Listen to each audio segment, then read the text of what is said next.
Guys welcome back to my YouTube channel. मैं John Mathew और आज मैं आपके लेके मेरे सबसे नए यूट्यूब वीडियो। 2 हफ्ते पहले मेरे दोस्तों ने मुझसे कहा कि तेरा चैनल का नाम सीईओ विद मी हटा के सिर्फ विद मी डाल दे। उनके बोलने में बात तो है, क्योंकि मैं अभी बिजनेस के बारे में या फिर इन्वेस्टमेंट्स के बारे में बात ही नहीं करता हूँ। तो मैंने डिसाइड किया कि आज के वीडियो में हम बात करेंगे कि जो पैसा आपको मिल रहा है उसको कैसे आप री इन्वेस्ट कर सकते हो। अगर आप पैसा बना रहे हो और उसको बैंक पे डाल रहे हो, it is almost like dead money. But trust me, this is the reason average person stage average and rich gets richer. एक नॉर्मल आदमी प्रॉफिट मिलने के बाद उसको स्पेंड करके बाकी जो बचता है उसको इन्वेस्ट करता है, whereas a rich person who knows about investing will invest their money और जो बाकी बचता है उसको स्पेंड करता है। तो अभी आप मुझसे पूछ रहे रहोगे इन्वेस्ट करना कहाँ है, पर इससे पहले आप अपने आप से एक क्वेश्चन पूछ लीजिए, are you a retail investor? अगर आप हफ्ते में 6 घंटे से कम टाइम बैठ के स्टॉक्स को एनालाइज करते हो तो कंग्रेट्स, आप एक रिटेल इन्वेस्टर हो। अगर आप ये सिर्फ एक पैसिव इनकम के लिए कर रहे हो तो भी आप एक retail investor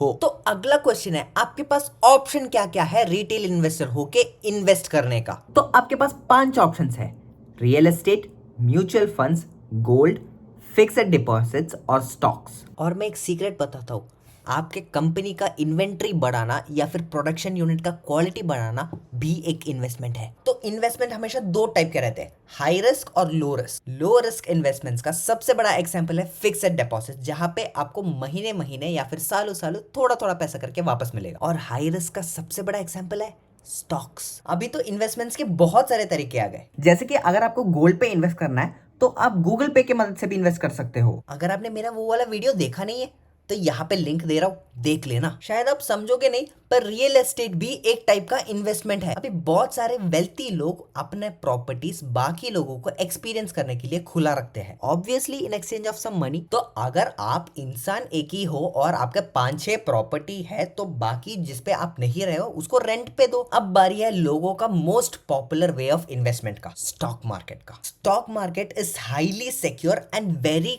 controlled way of investments. SEBI, Securities and Exchange Board of India. This is also known as watchdog of stock market. तो स्टॉक मार्केट के बारे में पढ़ने से पहले एक टर्म को देखते, शेयर्स। तो क्या है ये शेयर्स? तो मान लीजिए एक कंपनी एक बड़ा सा प्लॉट ऑफ लैंड है, तो ये प्लॉट ऑफ लैंड इतना बड़ा है कि एक आदमी अकेला नहीं खरीद सकता इसको। तो हम लोग इस प्लॉट ऑफ लैंड को 100 या हजारों टुकड़ों में इक्वली बांटेंगे, तो इंडिविजुअल्स ये छोटे छोटे टुकड़े को खरीद सकते हैं। तो कभी भी एक बड़ा सा कंपनी अपना पूरा 100% स्टॉक्स के लिए नहीं देता है, एक कंपनी का एक हिस्सा स्टॉक्स के लिए हटा के रखेगा और उस हिस्से को कितने में डिवाइड होना करके भी कंपनी डिसाइड करता है। अगला बहुत ही एक इंपॉर्टेंट टॉपिक है मार्केट कैपिटलाइजेशन। तो मार्केट कैपिटलाइजेशन का एक फॉर्मूला है प्राइस पर share into total shares issued. तो इससे एक बात तो क्लियर है, आपको आपका शेयर्स कम प्राइस देके नहीं, वो कंपनी का मार्केट कैपिटल देके सेलेक्ट करना चाहिए। तो ये मार्केट कैप के बेसिस पे कंपनीज 3 हिस्सों में बंटते हैं, स्मॉल कैप, मीडियम कैप और लार्ज कैप। तो स्मॉल कैप कंपनीज वो है जिनका मार्केट कैप 1000 करोड़ से कम है। अगर वो कंपनी का मार्केट कैप 1000 से 10,000 करोड़ के बीच में है तो मिड कैप में आता है, और अगर 10,000 करोड़ से ऊपर तो लार्ज कैप में। तो मान लीजिए एक कंपनी का 100 शेयर है और उनमें से आपने 10 शेयर खरीदे, एक शेयर 6 रुपए का। एक और बार ध्यान से सुन लीजिए, एक कंपनी है जिनका टोटल 100 शेयर है, उनमें से आपके पास 10 शेयर है, ईच शेयर का दाम है 6 रुपए। तो एक दिन सुबह कंपनी का ओनर उठ के बोलता है हम लोग 100 नहीं 200 शेयर भेजेंगे। अभी इससे हुआ क्या? तो पहले आपके पास था 10 शेयर जो कि अभी 20 शेयर बन गए और हर शेयर का दाम 6 रुपए से सीधा 3 रुपए हो गए। तो आप यहाँ पे एक चीज नोटिस कीजिए, पहले 100 शेयर थे 6 रुपए में, तो 6 इंटू 100 600 रुपए हो गए। अभी वो 100 शेयर स्प्लिट होके 200 शेयर बन गए और ईच शेयर का प्राइस 6 रुपए से गिर के 3 रुपए हो गए। तो 200 इंटू 3 600। यहाँ पे शेयर का प्राइस गिर गया है 6 रुपए से सीधा 3 रुपए में, पर मार्केट कैप अभी भी सेम है, पहले भी 600 अभी भी 600। तो जब आप शेयर्स खरीद रहे हो एक शेयर का प्राइस देख के नहीं,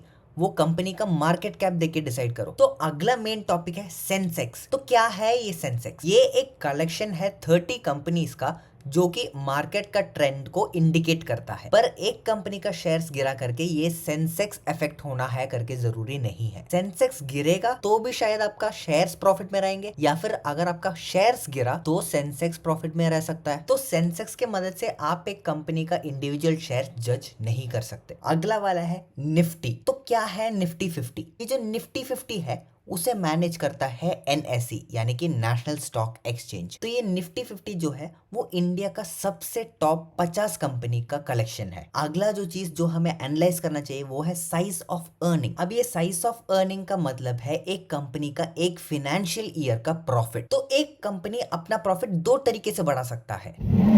तो पहला वाला है सेल्स बढ़ा के और दूसरा वाला आपका प्रोडक्ट का प्राइस बढ़ा के। So how does this price increase? तो एक प्रोडक्ट का प्राइस बढ़ने का दो कारण हो सकता है। पहला है इन्फ्लेशन, दूसरा है प्राइसिंग पावर। तो इन्फ्लेशन का मतलब है रॉ मटेरियल्स का दाम बढ़ने की वजह से या फिर डेली वेजेस या ट्रांसपोर्ट का दाम बढ़ने की वजह से आपका प्रोडक्ट का भी प्राइस बढ़ जाता है। और प्राइसिंग पावर मतलब अगर आपका प्रोडक्ट यूनिक है तो आपका प्राइस हायर रहेगा, और अगर आपका प्रोडक्ट वाइडली अवेलेबल है मार्केट में तो आपका प्राइस कम रहेगा। इसका एग्जांपल समझने के लिए हम लोग लेते हैं एक पार्ले जी का पैकेट। अभी मान लीजिए पहले वो 2 रुपए में बिकता था, उसके बाद वो आ गया 5 रुपए में। बिस्किट का साइज और क्वांटिटी सेम रहा पर उसका दाम 2.5x बढ़ गया and people were still ready to buy this. This is the pricing power. फिर हमें देखना पड़ता है कि एक कंपनी का क्वालिटी कैसा है, कि वो कंपनी अच्छा बढ़ रहा है या फिर स्टैग्नेंट चल रहा है। क्योंकि कंपनीज के बारे में रिसर्च करना शेयर प्राइसेस देखने से ज्यादा इंपॉर्टेंट है। एक कंपनी का दो टाइप का वैल्यूज रहता है, एक है ट्रू वैल्यू, दूसरा है मार्केट वैल्यू। एक कंपनी का अभी का हालत, ग्रोथ पोटेंशियल, उसका पास्ट, ये सब कंसिडर करके हर इंडिविजुअल का अलग अलग राय रहता है एक कंपनी का ट्रू वैल्यू को लेके। ये वैल्यूज रियल वैल्यूज नहीं है, these are all imaginary values. तो उसी कारण ये हर एक इंसान का पर्सपेक्टिव से बदलता रहता है और इसी कारण इसको कहीं पे डिस्प्ले भी नहीं किया जाता। और एक कंपनी का मार्केट वैल्यू उसका स्टॉक का करंट प्राइस है। तो इसके बारे में डिटेल में जाने से पहले एक चीज आपको देखना पड़ेगा, वो है सेंटिमेंटल वैल्यू। ये सेंटिमेंटल वैल्यू पॉजिटिव भी हो सकता है, नेगेटिव भी हो सकता है। तो मान लीजिए एक कंपनी का ट्रू वैल्यू है 200 रुपए, इसके साथ ही इसका पॉजिटिव सेंटिमेंटल वैल्यू जो कि 50 रुपए है वो भी ऐड होके टोटल शेयर का कॉस्ट बन जाता है 250 रुपीज। और अगर नेगेटिव सेंटिमेंटल वैल्यू है 50 रुपए काट के 150 रुपीज बन जाएगा। तो यहाँ आप देख सकते हो कि ट्रू वैल्यू के ऊपर जो है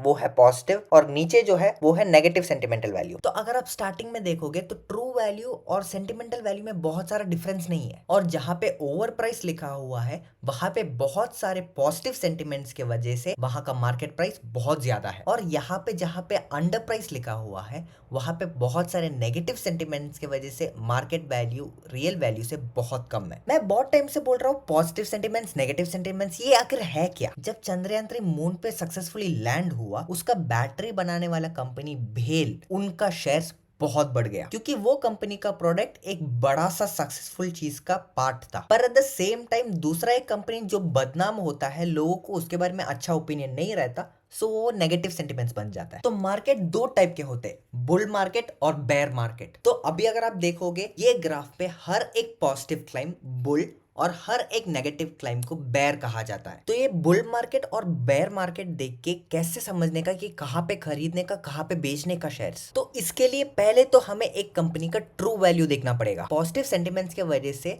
आपका ट्रू वैल्यू से बहुत ज्यादा आएगा आपका करंट शेयर का वैल्यू, जो कि बुल मार्केट दिखाता है। तो बहुत सारे लोग ये हाइक देख के शेयर्स खरीद लेते हैं, but you have to remember every bull has a bear and every bear might not have a bull. तो अगर जो ट्रू वैल्यू आपने कैलकुलेट किया वो आपका करंट शेयर वैल्यू से ज्यादा है तो वो कंपनी का बेयर मार्केट चल रहा है। This might be the best time to buy that stock, क्योंकि अभी कुछ नेगेटिव सेंटिमेंट्स के वजह से वो स्टॉक का प्राइस कम है, but the company has potential to grow into higher bulls. तो हमारा काम तो आसान हो गया, हमें तो सिर्फ वो कंपनी का ट्रू वैल्यू देखना है। ऐसा होते तो सब अमीर नहीं बनते। तो आपको एक कंपनी के बारे में चलने वाले पॉजिटिव और नेगेटिव सेंटिमेंट्स को ध्यान से परखना पड़ेगा। बोर हो गए क्या?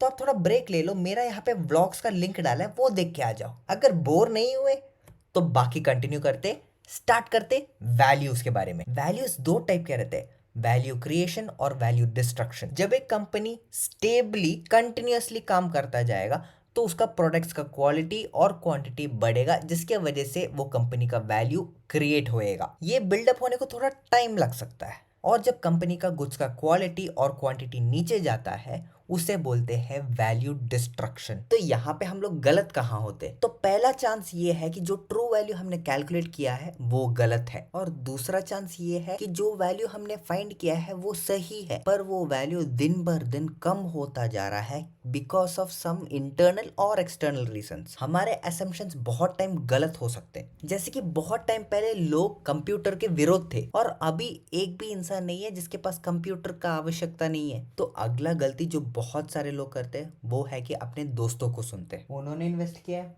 तो हम भी इन्वेस्ट कर लेते, ऐसा सोच के फंस जाते बेचारे। तो हमारा अगला पॉइंट है कि ऐसा कौन सा अकाउंट है जो आपको जरूरी है ट्रेडिंग स्टार्ट करने के लिए। तो आपको 3 टाइप के अकाउंट्स होना जरूरी है: बैंक अकाउंट, ट्रेडिंग अकाउंट और डीमैट अकाउंट। तो एक बैंक अकाउंट आपका पैसा होल्ड करता है, ट्रेडिंग अकाउंट आपको शेयर्स खरीदने और बेचने के लिए हेल्प करता है, और आपका डीमैट अकाउंट एक इन्वेस्टर को अपना इक्विटी या फिर शेयर्स स्टोर करने के लिए हेल्प करता है। आप जब एक शेयर खरीदते हो आपको फिजिकल सर्टिफिकेट नहीं मिलता है, आपको मिलता है एक डिजिटल सर्टिफिकेट जो कि स्टोर होता है डीमैट अकाउंट पे। तो शेयर्स के बेसिस में लोगों को 2 हिस्सों में बांटा जाता है, एक है ट्रेडर्स और दूसरा है इन्वेस्टर्स। तो ट्रेडर्स वो लोग हैं जो कि कम टाइम के लिए शेयर्स खरीदते हैं, और इन्वेस्टर्स जो कि लॉन्ग रन के लिए शेयर्स को खरीदते हैं। ट्रेडिंग में लोग शेयर्स को बेचने के लिए खरीदते हैं, whereas in investing people buy shares to hold it. Trading में लोग जब हल्का सा एक फ्लक्चुएशन दिख जाता है तभी उसको बेच देते हैं, और इन्वेस्टिंग में फ्लक्चुएशंस को इग्नोर कर देते हैं। ट्रेडर्स को उनका सक्सेस अभी चाहिए, जबकि इन्वेस्टर्स को उनका सक्सेस स्लोली चलेगा। इसी वजह से ट्रेडर्स को जल्दी लॉस और इन्वेस्टर्स को स्लोली लॉस भी हो सकता है। ट्रेडर्स को नॉर्मली मार्केट आवर्स रहता है 9:30 AM to 3:30 PM, जबकि इन्वेस्टर्स को वैसा कुछ नहीं रहता है। अभी इन्वेस्टर्स ही 2 हिस्सों में वापस बढ़ते हैं, एक है इंस्टीट्यूशनल इन्वेस्टर्स और दूसरा है रिटेल इन्वेस्टर्स। तो इंस्टीट्यूशनल इन्वेस्टर्स का काम है फुल टाइम बैठ के इक्विटी रिसर्च करना,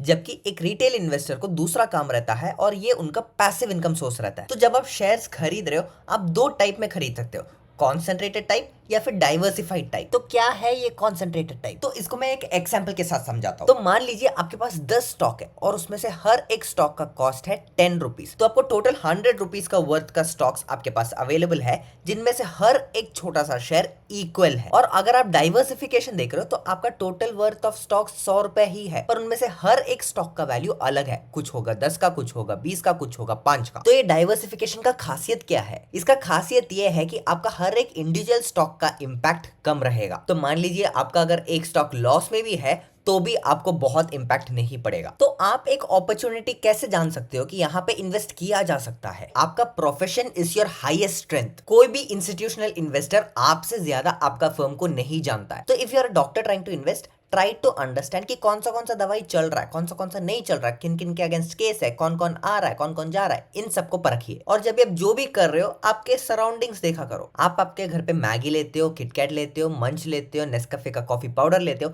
ये सब नेस्ले के अंडर आता है। तो आप अभी जान चुके हो कि नेस्ले के बहुत सारे सामान लोग यूज करते हैं, तो थोड़ा इन्वेस्ट भी कर लो। तो जब आप मॉल जा रहे हो ये नहीं देखो कि कौन आइसक्रीम खा रहा है कौन नहीं खा रहा है, आप देखो किन्होंने किन जूते पहने, किन कपड़े पहने, कौन से दुकान में बहुत लाइन है, कौन सा दुकान बंद हो गया, ये सब एनालाइज करो। जब आप एक कंट्री में रोड पे उतर रहे हो वहां पे सबसे ज्यादा गाड़ियां कौन से इस्तेमाल हो रहे हैं, वहां पे कंस्ट्रक्शन के टाइम पे कौन सा सीमेंट यूज हो रहा है, कौन सा ब्रिक्स यूज हो रहा है, क्योंकि ये एनालाइज करने से आपको ये पता चलेगा कि सबसे पॉपुलर ब्रांड्स और सबसे डेवलपिंग ब्रांड्स कौन से। आप न्यूज सुनते हो, न्यूज पेपर पढ़ते हो, इन सब में आपको हमेशा सुनता रहेगा कि पेट्रोल का दाम बढ़ गया, डीजल का दाम बढ़ गया। तो इससे हमारा क्या फायदा? इन चीजों को एनालाइज करके आप समझ सकते हो कि लोग इलेक्ट्रिकल गाड़ियों का उपयोग बढ़ा देंगे, तो आप इलेक्ट्रिकल गाड़ियों की कंपनी में इन्वेस्ट करो। तो पॉइंट तो सिंपल है, आपको आपका दुनिया देखने की नजरिया बदलना पड़ेगा। लोगों के बुराइयां नहीं, कहां इन्वेस्ट करना देखो। अगला हमें एक कंपनी को अच्छे से जानने के लिए वो कंपनी का एनुअल रिपोर्ट, इन्वेस्टर रिपोर्ट, ये सब परखना जरूरी है। तो एक कंपनी का एनुअल रिपोर्ट में उसका पिछला फाइनेंशियल ईयर का सारा फाइनेंशियल डेटा रहता है।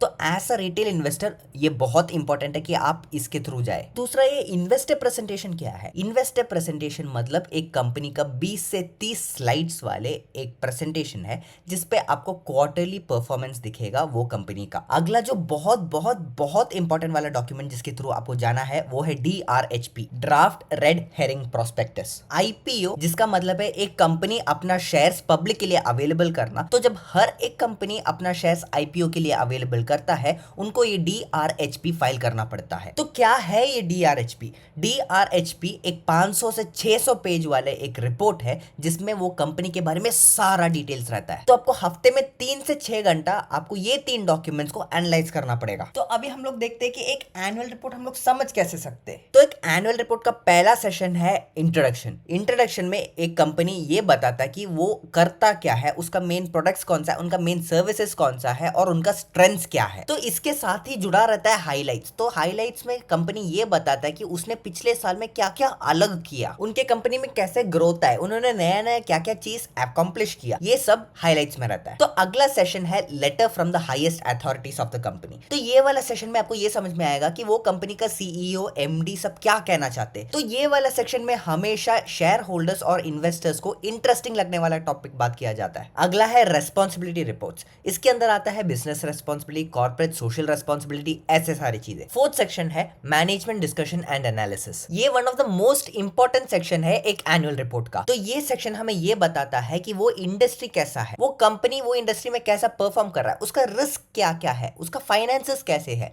ये सब हमें ये वाले सेक्शन में मिल जाएगा। Directors report. तो डायरेक्टर्स रिपोर्ट हमें ये बताता है कि वो कंपनी कैसा है in the point of view of the director. इसके बाद आता है कॉर्पोरेट गवर्नेंस रिपोर्ट। तो ये वाला सेक्शन हमें ये बताता है कि अभी जो प्रेजेंट टीम है उनके अंडर कंपनी कैसा परफॉर्म कर रहा है, और साथ ही साथ ये भी बताते हैं कि वो कंपनी का मेन इन्वेस्टर्स कौन कौन है, क्योंकि इन्वेस्टर्स अपॉइंट करते हैं डायरेक्टर्स को, डायरेक्टर्स अपॉइंट करते हैं मैनेजमेंट को, और मैनेजमेंट है जो बिजनेस चलाता है। तो अगर आपको दिखे कि एक ही आदमी बहुत सारे कंपनी में डिक्टेटरशिप चला रहा है, तो उसका मतलब है कि वो आदमी सब कंपनीज में बहुत कम टाइम दे रहा है, जो कि वो कंपनी का फंक्शनिंग को अफेक्ट कर सकता है। और हम ये रिपोर्ट से ये भी देख सकते हैं कि एक डायरेक्टर ने कितना मीटिंग्स अटेंड किया है, जिसके मदद से हम लोग पता करते हैं कि वो डायरेक्टर वाकई में ये बिजनेस में इंटरेस्टेड है क्या नहीं। और अगर डायरेक्टर्स की बात करो तो 4 टाइप के डायरेक्टर्स रहते हैं। एक है एग्जीक्यूटिव, दूसरा है नॉन एग्जीक्यूटिव, इंडिपेंडेंट और नॉन इंडिपेंडेंट। एग्जीक्यूटिव डायरेक्टर्स वो है जो डायरेक्टली बिजनेस में इन्वॉल्व रहते हैं, जबकि नॉन एग्जीक्यूटिव डायरेक्टर्स बिजनेस के रनिंग पे पार्ट नहीं लेते। और इंडिपेंडेंट डायरेक्टर्स वो है जिनको कंपनी में शेयर्स नहीं है, दे आर जस्ट रेम्यूनरेटेड। और नॉन इंडिपेंडेंट डायरेक्टर्स वो है जिनका शेयर्स भी है, जो कि इस पे इंटरेस्ट भी दिखाते हैं। इसके बाद एनुअल रिपोर्ट में आता है बोर्ड ऑफ डायरेक्टर्स और मैनेजमेंट टीम का लिस्ट। इसी का अगला इंपॉर्टेंट पार्ट है फाइनेंशियल्स। तो फाइनेंशियल 2 हिस्सों में होता है, स्टैंड अलोन्स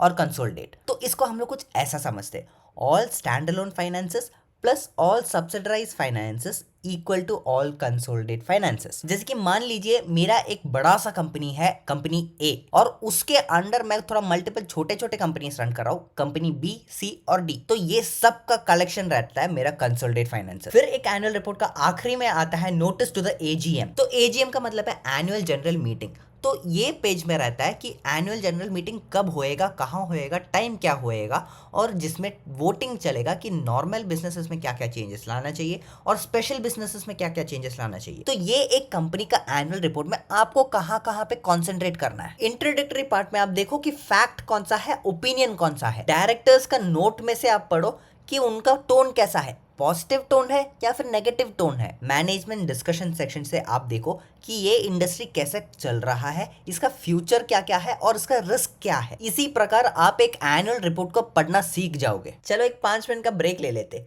वो 5 मिनट में आप जाके मेरा लास्ट डे ऑफ कॉलेज का वीडियो देख के आ जाओ। तो अभी हम लोग देखते हैं एक फाइनेंशियल स्टेटमेंट के बारे में। तो एक फाइनेंशियल स्टेटमेंट का पहला पार्ट है इनकम स्टेटमेंट। ये 2 टाइम पीरियड के लिए बनता है, एनुअली या क्वार्टरली। तो इसको एक एग्जांपल के साथ समझते हैं। मान लीजिए रिलायंस कंपनी, तो रिलायंस पेट्रोकेमिकल्स भी है, जियो भी है और उनका रिटेल शॉप्स भी है। तो अस्यूम करते हैं रिलायंस पेट्रोकेमिकल्स एक साल में 20,000 करोड़ का इनकम आ रहा है, और वैसे ही जियो का 10,000 करोड़ और रिटेल शॉप्स का भी 10,000 करोड़। तो इनका टोटल सेल्स हुआ 40,000 करोड़। तो ये 40,000 करोड़ में से 20,000 करोड़ तो उनका एक्सपेंस में चला गया, तो बाकी बचा 20,000 करोड़। तो ये 20,000 करोड़ में से 6,000 करोड़ यानी कि 30% टैक्स पे भी गया, तो बाकी बचे 14,000 करोड़, जो कि है इनका नेट प्रॉफिट आफ्टर टैक्स। तो इसको बेसिकली 3 हिस्सों में बांटा जा सकता है, रेवेन्यू साइड, एक्सपेंस साइड और प्रॉफिट एंड लॉस साइड। तो इसका रेवेन्यू साइड पे आता है कंपनी का कमाई, एक्सपेंस साइड पे कंपनी का खर्चा, और प्रॉफिट और लॉस मतलब ये दोनों का सब्ट्रैक्टेड डिफरेंस है। तो अगला हम लोग देखते हैं बैलेंस शीट के बारे में। बैलेंस शीट एक फाइनेंशियल ईयर का आखिर में बनाया जाता है। तो इसका एक साइड पे रहता है कंपनी का एसेट्स और दूसरा साइड पे लायबिलिटीज। एसेट मतलब एक रिसोर्स है जो कि आपका कंपनी फ्यूचर में मॉनेटरी बेनिफिट्स के लिए यूज कर सकते हो। फॉर एग्जाम्पल आपका कंपनी का अगर 2 एकड़ जमीन है, तो बाद में फ्यूचर में आप उसको बेच के पैसे के रूप में आप कमा सकते हो। जबकि लायबिलिटीज का मतलब है आपको किन किन को पैसा देना है उसका हिसाब। तो अगला है कैश फ्लो स्टेटमेंट, और ये कैसा अलग है इनकम स्टेटमेंट से। अभी मान लो आप एक दुकान में जाके 20 रुपए का सामान ले रहे हो क्रेडिट पे, आप बोलते हो 20 रुपए मैं बाद में आपको दे दूंगा, तो वो 20 रुपए उनका इनकम स्टेटमेंट में जाएगा, और उनका कैश स्टेटमेंट में वो तभी जाएगा जब आप उनको पैसा दोगे। तो कैश फ्लो स्टेटमेंट को भी दो हिस्सों में बांटा जाता है, कैश इनफ्लो और कैश आउटफ्लो। कैश इनफ्लो जहां पे पैसा आपको मिल रहा है, कैश आउटफ्लो जिसमें पैसा आप दे रहे हो। तो जब भी आप एक कंपनी को एनालाइज करने का कोशिश कर रहे हो, आप ये देखो कि वो कंपनी का इंडस्ट्री कितना बड़ा है, वो कंपनी वो इंडस्ट्री में कितना बड़ा रोल प्ले करता है, वो कंपनी का प्रोडक्ट्स के बारे में लोगों का क्या राय है। अगला चीज जो आपको देखना है जब आप कंपनीज को कंपेयर कर रहे हो, वो है कॉस्ट एनालिसिस, कि आप जो प्रोडक्ट देख रहे हो एक कंपनी का, वो उसका कॉम्पिटिटर्स का प्रोडक्ट से कितना सस्ता है या फिर महंगा है। जब आप एक कंपनी का फाइनेंशियल स्टेटमेंट पढ़ते हो, उसमें बहुत सारे रेशियोज रहते हैं, तो उनमें से सबसे पहला वाला है सॉल्वेंसी रेशियो। एक कंपनी को सॉल्वेंट कंपनी बोला जाता है अगर उसका एसेट उसका लायबिलिटी से ज्यादा है तो, और अगर लायबिलिटी ज्यादा है तो इंसॉल्वेंट कंपनी। आप जो कंपनी में इन्वेस्ट करना चाहते हैं उसको एनालाइज करने के लिए उससे दो क्वेश्चंस पूछने पड़ते हैं, क्या वो लॉन्ग टाइम के लिए फाइनेंशियली स्टेबल है, और क्या वो अपने कर्जे चुका सकता है। तो हमें ये कैलकुलेट करने के लिए दूसरा दो रेशियोज की जरूरत पड़ता है, वो है डेब्ट टू इक्विटी रेशियो और इंटरेस्ट कवरेज रेशियो। तो हमें डेब्ट टू इक्विटी रेशियो कैलकुलेट करने के लिए एक फॉर्मूला है, वो है डेब्ट by equity. That was a bit stupid. तो इंटरेस्ट कवरेज रेशियो का फॉर्मूला है एबिट बाय इंटरेस्ट। एबिट का मतलब है अर्निंग्स बिफोर इंटरेस्ट और टैक्सेस। अगला टाइप ऑफ रेशियो है लिक्विडिटी रेशियो। इसका फॉर्मूला है current assets by current liabilities. तो करंट एसेट को हम लोग दो हिस्सों में बांट सकते हैं, एक है इन्वेंट्री और दूसरा है क्विक एसेट्स। क्विक एसेट्स जैसे कि कैश हो गया, लैंड हो गया, स्टॉक्स हो गया, ये सब क्विक एसेट्स पे आता है। तो अगला हम लोग जाते हैं वैल्यूएशन ऑफ स्टॉक्स पे। तो अगर आपको एक कंपनी का स्टॉक खरीदना है, आप देखो कि वो कंपनी का मार्केट वैल्यू उसका ट्रू वैल्यू से कम है, ना कि उसका मार्केट वैल्यू ट्रू वैल्यू से ज्यादा। अगला हम देखते हैं कि एक शेयर खरीदना कब है, जब आपके पास बहुत ज्यादा पैसा है इन्वेस्ट करने के लिए, तभी नहीं। जब आपको इन्वेस्टमेंट की मोटिवेशन चढ़ जाए, तभी नहीं। और जब आपको एक कंपनी से, तभी नहीं। Patience is the key to success. और ये पेशेंस के साथ भी हमें आता है डर, छूट जाने का डर। Companies in good financial terms, in good valuation gives you the best opportunity to buy. तो इन्वेस्ट करो जब भी कुछ बदल रहा है, जैसे कि जबकि एक कंपनी कोई नया प्रोडक्ट लॉन्च कर रहा हो, या फिर कभी पहले कंपनी अच्छा चल नहीं रहा था और उसके वजह से नया मैनेजमेंट टेक ओवर कर रहा है। ये सही समय हो सकता है आपको एनालाइज करने के लिए कि नया टीम कैसे काम कर रहा है और उस पर इन्वेस्ट करने के लिए। अगला है इन्वेस्टमेंट फिलॉसफी। तो क्या है ये इन्वेस्टमेंट फिलॉसफी? इन्वेस्टमेंट फिलॉसफी मतलब एक सोचने का तरीका है जिससे एक आदमी ये चूज करता है कि वो इन्वेस्ट करना चाहिए या फिर नहीं करना चाहिए। ये एक आदमी डेवलप करता है उसका पढ़ाई, उसका नॉलेज और उसका एक्सपीरियंस के साथ। ये चार तरीके के हैं। तो पहला है वैल्यू इन्वेस्टिंग, जहां पे रियल वैल्यू मार्केट वैल्यू से ज्यादा है, तो फिर मार्केट वैल्यू का हमेशा ग्रोथ होने का चांसेस ज्यादा भी है। अगला है ग्रोथ इन्वेस्टिंग। तो ग्रोथ इन्वेस्टिंग कैसा है, उसका मार्केट वैल्यू रियल वैल्यू से ज्यादा है, तो हम लोग सोचते हैं अरे वाह ये तो बहुत जल्दी बढ़ेगा और हमें पैसा बहुत जल्दी मिल भी जाएगा, ऐसा करके हम लोग उस पर इन्वेस्ट करते हैं, और वो कभी कभी बढ़ता है और कभी कभी नहीं बढ़ता है। अगला है GARP, मतलब ग्रोथ एट रीजनेबल प्राइस। इसमें क्या है, मार्केट वैल्यू और रियल वैल्यू दोनों का एक बैलेंस पे चलता है। और आखिर में है investing as per your pocket, मतलब आपके पास जितना आप कमा रहे हो उसके हिसाब से आप इन्वेस्ट कर रहे हो। अगला हम लोग देखते हैं कि ये स्टॉक्स बेचना कब है। पीटर लिंच ने बोला था cut your weeds and water your flowers. तो अगर आपको दिख रहा है कि आप लॉस पे हो तो उसे बेच दो, और जो पैसा मिल रहा है आपको उसको री इन्वेस्ट करो। कभी कभी क्या होता है, हम लोग एक्सपेक्ट करते हैं कि वापस वो बढ़े, पर कभी कभी वो बढ़ता नहीं है। ज्यादा लॉस होने से बच के जितना आपको मिल रहा है उसको री इन्वेस्ट करो, ग्रीडी मत बनो। आखिर में मैं आपको सिखाऊंगा मार्केट साइकिल के बारे में। तो क्या है ये मार्केट साइकिल? मार्केट साइकिल एक लूप है जिसपे मार्केट मूव करता है। इसको चार हिस्सों में डिवाइड किया है, एक्यूमुलेशन, मार्कअप, डिस्ट्रीब्यूशन, डिक्लाइन। तो एक्यूमुलेशन में मेरे जैसे स्मार्ट बंदे अपॉर्चुनिटीज आइडेंटिफाई करके न्यू बिजनेसेस पे पैसा इन्वेस्ट करते हैं, और मार्कअप पे बहुत सारे इन्वेस्टर्स ये कंपनी पे ग्रोथ देख के उस पे इन्वेस्ट करते हैं। अगला है डिस्ट्रीब्यूशन, जहां पे आते हैं हमारे रिटेल इन्वेस्टर्स। इन लोग इन्वेस्ट करते हैं अपना पोटेंशियल देख के नहीं, एक्साइटमेंट के वजह से। और डिस्ट्रीब्यूशन में ओनरशिप रिटेल इन्वेस्टर्स में बट जाता है, और इसके बाद आता है डिक्लाइन। आज के वीडियो के लिए इतना ही। लाइक, शेयर और सब्सक्राइब जरूर करना। मिलते हैं अगले हफ्ते एक नए वीडियो के साथ। आपका जो भी कमेंट्स है वो नीचे कमेंट बॉक्स में जरूर डालना। मिलते हैं अगले हफ्ते, तब तक के लिए stay safe, take care, bye bye.